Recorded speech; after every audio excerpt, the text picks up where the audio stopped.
তারা কেন আসলে মানে সাইনটা কি বুঝে করেছেন, মানে এই কথাগুলো তো তাদেরও হতে পারতো, কিন্তু আপনারা আসলে সাইন করেছেন এবং সাদা কাগজ বলেন বা রাজনৈতিক পিকনিক বলেন সেটার অংশ হিসেবে, মানে আপনি বলেন আপনি আসলে জুলাই ঘোষণাপত্রকে কিভাবে দেখছেন বা সনদ স্বাক্ষরকে কিভাবে দেখছেন? ধন্যবাদ, সবাইকে শুভেচ্ছা। যারা সংবিধান মানে না তারা আবার যখন বলে সাংবিধানিক স্বীকৃতি এবং বিশেষ সাংবিধানিক অর্ডার, এগুলো কেমন হয়ে গেল না? আপনি বলছেন যে এই সংবিধান আমরা মানি না, এই সংবিধানকে বিলুপ্ত করতে হবে, আবার বলছেন যে বিশেষ সাংবিধানিক অর্ডার। তাহলে আপনি এই সংবিধান মেনেই তো অর্ডার দিতে বলছেন, তাই না? দ্বিতীয়ত দেখেন, আমাদের জাতীয় ঐক্যমত্য কমিশনে অনেক আলোচনা হয়েছে। এই যে জুলাই জাতীয় সনদে আমরা যে সবাই স্বাক্ষর করব, এটা কিন্তু এই আলোচনার একটি অংশ এবং সেখানে প্রত্যেকটা দল আলোচনা করেছে, তাই না? তো সেই আলোচনার ভিত্তিতে সিদ্ধান্ত হয়েছে যে জুলাই জাতীয় সনদ বাস্তবায়ন আদেশ দেওয়া হবে, এটা প্রজ্ঞাপন বা গেজেট আকারে প্রকাশিত হবে। এরপরে একই দিনে জাতীয় নির্বাচন এবং জুলাই জাতীয় সনদের উপরে গণভোট। তারপরে প্রথম অধিবেশনে এটার অনুমোদন দিতে হবে। এই যে গণভোট হলো, এই বিষয়গুলো আলোচনা হয়েছে এবং স্বাক্ষর করা হবে, এটাও আলোচনা করা হয়েছে।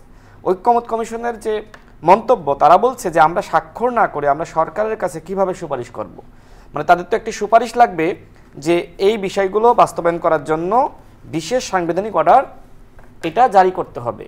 তো এর জন্য তো আমরা, আপনারা যে স্বাক্ষর করেছেন, এই আলোচনায় সম্মত হয়েছেন, সুতরাং এখন আমরা সরকারের কাছে এই বিশেষ সাংবিধানিক অর্ডার, যেটা আমরা সম্মত হয়েছি জুলাই জাতীয় সনদ বাস্তবায়ন আদেশ এই নামে, অর্থাৎ যেটা ওইটা নিয়ে যেহেতু বিতর্ক আছে, যেহেতু এই সংবিধান আছে বা নাই, হ্যাঁ এই সংবিধান আছে, এটা আমরা মানি, সরকার সংবিধান মেনে শপথ নিয়েছে সেটাও মানি, কিন্তু এই সংবিধান মেনে অনেক কিছু হচ্ছে না, যে কারণে অর্ধেক সংবিধান মানা হচ্ছে, অর্ধেক মানা হচ্ছে না।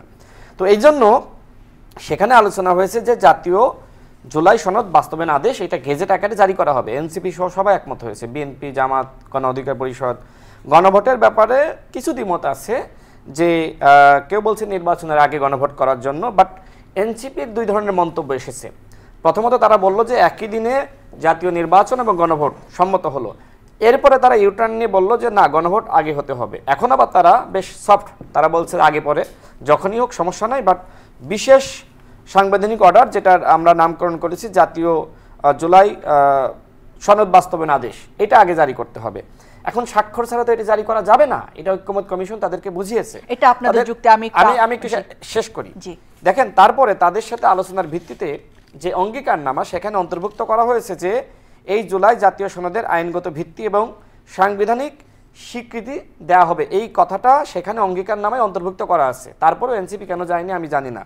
এরপরে দেখেন যে জুলাই যোদ্ধারা কিছু দাবি করেছিল, তাদের দাবি প্রেক্ষিতে কিন্তু সেখানে তাদের আইনি সুরক্ষা এবং তাদের মর্যাদা প্রদান এবং শহীদ পরিবারের ক্ষতিপূরণ, এই বিষয়গুলো নিয়ে কিন্তু সেখানে অঙ্গীকারনামায় অন্তর্ভুক্ত করা হয়েছে।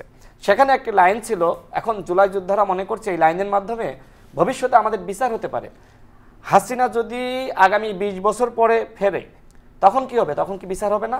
এখন আপনি যতই লাইনের ব্যাখ্যা বিশ্লেষণ দেন না কেন, হাসিনা বা আওয়ামী লীগ ফিরলে এই জুলাই সনদ আলোচনা এগুলো কিচ্ছু রাখবে না, তারা প্রত্যেককে ফাঁসি দিবে। সুতরাং আপনাকে মাথায় রাখতে হবে যে আগামীতে বিএনপি ক্ষমতায় আসুক, আর জামাত আসুক, আর এনসিপি বা গণ অধিকার পরিষদ যে আসুক না কেন, এই গণ অভ্যুত্থানের শক্তি আমরা যারাই ক্ষমতায় যাই না কেন, আমরা কেউ কারোর ক্ষতি করব না। কিন্তু আমাদের যে কমন শত্রু হাসিনা, সে আজ হোক, কাল হোক, 10 বছর 20 বছর পরে যখনই ফিরবে না কেন, এই সমস্ত আলোচনা, সংবিধান, এগুলো সে মানে ঝেড়ে ফেলবে এবং তার যে সংবিধান ছিল সেটা সে ফিরিয়ে আনবে। সুতরাং এখন এই বিতর্কগুলো আসলে খামাখা আমরা বিতর্ক করে আসলে এক ধরনের সময় নষ্ট করছি। আমি আবার আপনার কাছে আসবো।